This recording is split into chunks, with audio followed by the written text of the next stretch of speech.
প্রিয় শিক্ষার্থী বন্ধুরা, আসসালামু আলাইকুম। নিশ্চয়ই তোমরা ভালো আছো। আজকের এই করোনা ভাইরাসের প্রাদুর্ভাবে অনলাইনে তোমাদের ক্লাস। তোমরা একটু মনোযোগী হও, সবাই ঘরে থাকো, সুস্থ থাকো। আজকের বিষয় আমাদের সুফিয়া কামালের তাহারি পরে মনে কবিতা আমরা আজকে আলোচনা করব। আগেই কবি সম্পর্কে একটু জেনে নেই। সুফিয়া কামালের জন্ম 20শে জুন 1911 সাল। শায়েস্তাবাদে মামার বাড়িতে জন্মগ্রহণ করেন তিনি।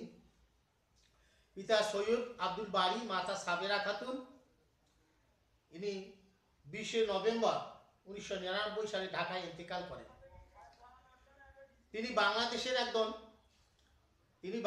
একজন প্রত্যক্ষদর্শী লেখিকা, নারীবাদী এবং নারী আন্দোলনের অন্যতম পথিকৃৎ হিসাবে পরিচিত। যে সময়ে সুফিয়া কামাল জন্মগ্রহণ করেন তখন বাঙালি নারীদের কাটাতে হতো গৃহবন্দী জীবন। স্কুল কলেজে পড়ার কোনো সুযোগ তাদের ছিল না। যে পরিবারে সুফিয়া কামাল জন্মগ্রহণ করেন সেখানে নারী শিক্ষাকে প্রয়োজনীয় মনে করা হতো না। বিশেষ করে তার মাতৃকুল ছিল শায়েস্তাবাদের নবাব পরিবারে, আর তাদের কথ্য ভাষা ছিল উর্দু। সেই কারণেই তাদের আরবি ফার্সি ছাড়া তাদের পরিবারে বাংলার কোনো প্রবেশের অধিকার ছিল না। সেই বিরুদ্ধ পরিবেশে সুফিয়া কামাল প্রাতিষ্ঠানিক শিক্ষার সুযোগ পাননি। তিনি পারিবারিক নানান উত্থান পতনের মধ্য দিয়ে স্বশিক্ষায় শিক্ষিত হয়েছেন আর বাংলা শিক্ষা গ্রহণ করেছেন মায়ের কাছে। এমনি এক সময়ে 1924 খ্রিস্টাব্দে 13 বছর বয়সে মামাতো ভাই সৈয়দ নেয়াল হোসেনের সঙ্গে তার বিবাহ হয়। সৈয়দ নেয়াল হোসেন ছিলেন একজন উদার মনের মানুষ, আধুনিক মনস্ক মানুষ। তিনি সুফিয়া কামালকে সমাজ সেবা এবং সাহিত্য চর্চায় উৎসাহিত করেন। সাহিত্য সাময়িক পত্রিকার সঙ্গে সুফিয়ার যোগাযোগও ঘটান তিনি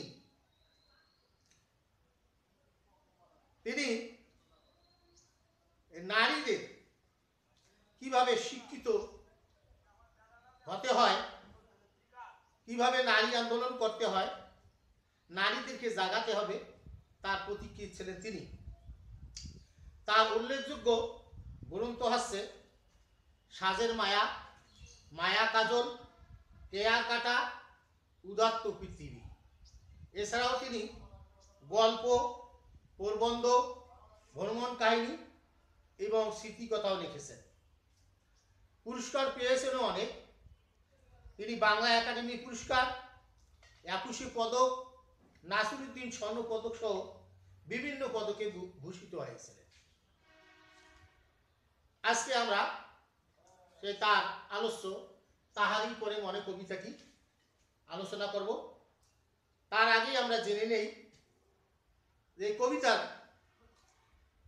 এক নজরে তার শব্দের অর্থগুলো। এই তাহারি পরে মনে কবিতাটা গঠন নীতির দিক দিয়ে নাটকীয়, গঠন নীতির দিক দিয়ে সংলাপ নির্ভর, নাটকীয়ভাবে লেখা। স্মৃতিচারণমূলক কবিতা।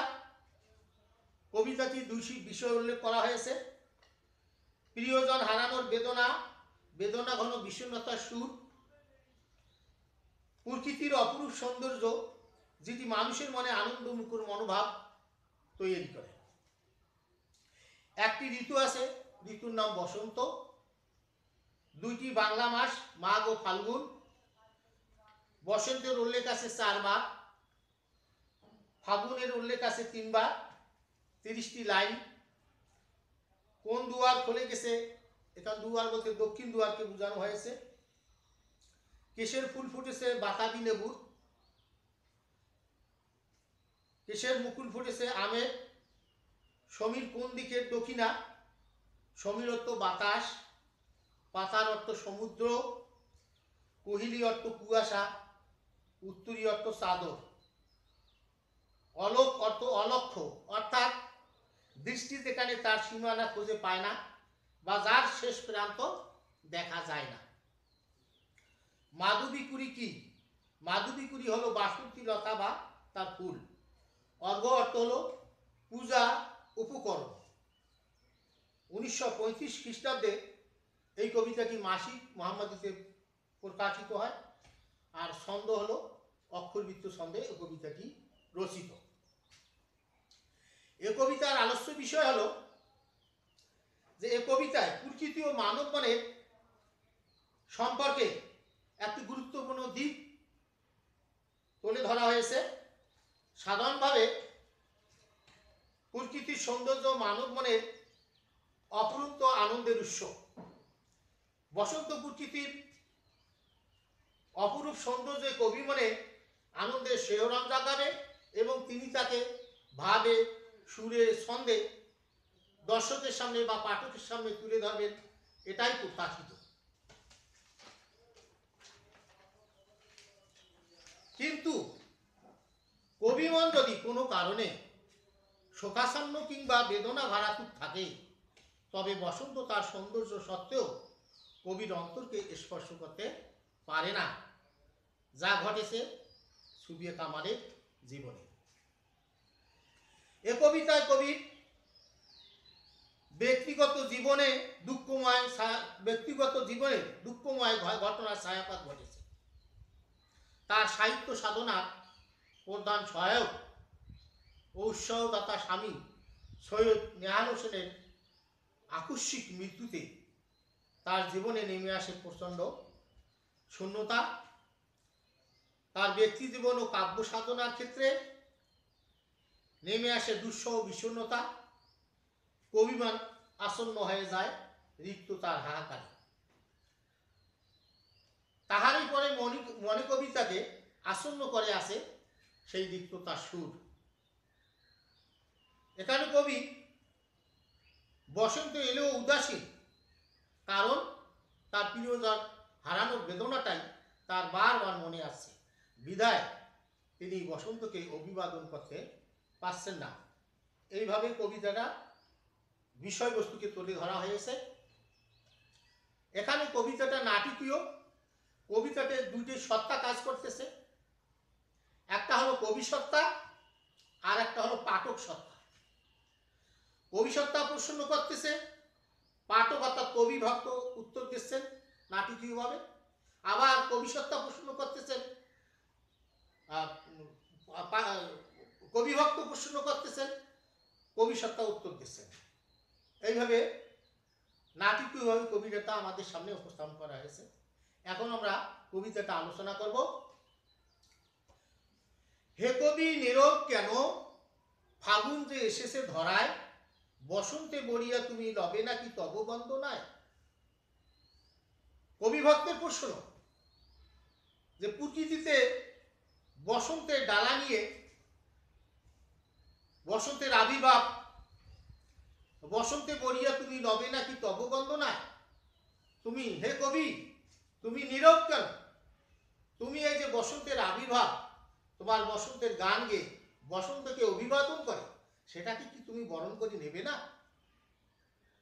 কহিনসি স্নিগ্ধ আঁকি তুলি, দক্ষিণ দুয়ার গেছে খুলি। এখন কবি সত্তা উত্তর দিচ্ছে, কবি উত্তর দিচ্ছেন। কি উত্তর দিচ্ছেন? যে স্নিগ্ধ আঁকি সে তোরে বলল, দক্ষিণ দুয়ার গেছে খুলি। অর্থাৎ বসন্ত আসার সঙ্গে সঙ্গে যে দক্ষিণা বাতাস আসে, দক্ষিণা সমীরণ আসে, সেটা কি এসেছে? সে দুয়ার কি খুলেছে?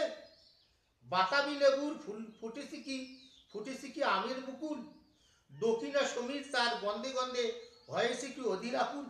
অর্থাৎ বসন্তের আগমনের সঙ্গে সঙ্গে বাতাবি লেবুর ফুল ফুটবে, আমের মুখ ফুল ফুটবে এবং বিভিন্ন ফুলের গন্ধে এই সমীর বা বাতাস মুকুরিত হয়ে যাবে। এই এখন এটা কবির প্রশ্ন। এখন কবি ভক্ত আবার প্রশ্ন করতেছে, এখনো দেখোনি তুমি? অর্থাৎ কবিকে প্রশ্ন করতেছে যে সব কিছু নিয়েই যে বসন্তের আবির্ভাব, সেটা কি তুমি এখন লক্ষ্য করনি? দেখনি? কহিলাম কেন কবি আজ এমন উন্মনা তুমি, কোথা তব নবপুষ্পশ্বাস।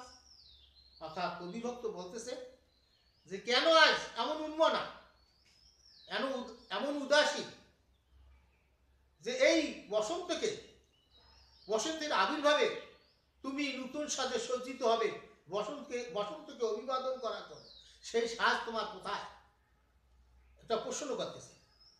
এখন কবি উত্তর দিচ্ছেন, কহিলে সে সুদূরে চাইয়া অলোকের পাথার বাইয়া। অর্থাৎ সুদূর প্রান্তে চাইয়াছে তিনি উত্তর দিচ্ছেন, তরি তার এসেছি কি বেজেছি কি আগমনী গান। এখান তরি মানে বসন্তের আবির্ভাব, বসন্তের আগমন, আগমনী বার্তা কি বেজেছে, তার গান কি গাওয়া হয়েছে, দেখেছি কি সে আমারে, শুনি নাই রাখিনি সন্তান।